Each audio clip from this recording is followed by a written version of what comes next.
میرے نبی نے ترمذی کی روایت، میرے نبی نے فرمایا کفل بنی اسرائیل کا ایک نوجوان تھا، روزانہ رات کو نئی لڑکی لاتا تھا اپنے کمرے میں۔ ایک رات ایک لڑکی کو 60 دینار میں لے کر آیا۔ 60 دینار لاکھوں روپیہ بنتا ہے آج کا۔ دروازہ بند کیا، اس کو مڑ کر دیکھا، وہ رو رہی تھی۔ تو کفل نے کہا میں زبردستی تو نہیں کر رہا، سودا کیا ہے۔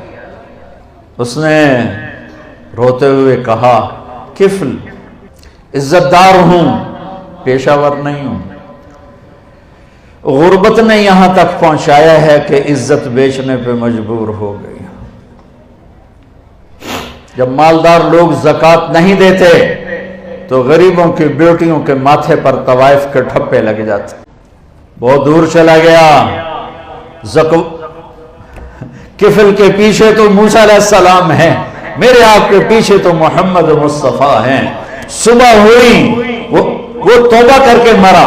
اس کی توبہ کی عمر 10 منٹ، 15 منٹ، آدھا گھنٹہ، 1 گھنٹہ، 2 گھنٹے میکسیمم۔ ساری زندگی گناہوں کی تاریک رات ہے، رواں رواں داغدار ہے، اور آدھے گھنٹے کی 1 گھنٹے کی توبہ ہے۔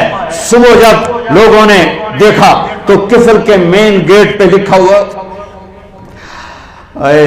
ان اللہ قد غفر للکفل، لوگو اللہ نے کفل کو معاف کر دیا ہے۔ کیا یہ کیوں لکھوایا تھا؟ یہ کیوں لکھوایا تھا؟ یہ کیوں لکھوایا تھا؟ یہ اس لیے لکھوایا تھا کہ ہم کفل کو معاف کر چکے ہیں، جاؤ اس کے غسل میں، دفن میں، جنازے میں شرکت کرو، عزت کے ساتھ ہمارے پاس پہنچاؤ۔ یہ میرا اللہ ہے، یہ میرا اللہ ہے۔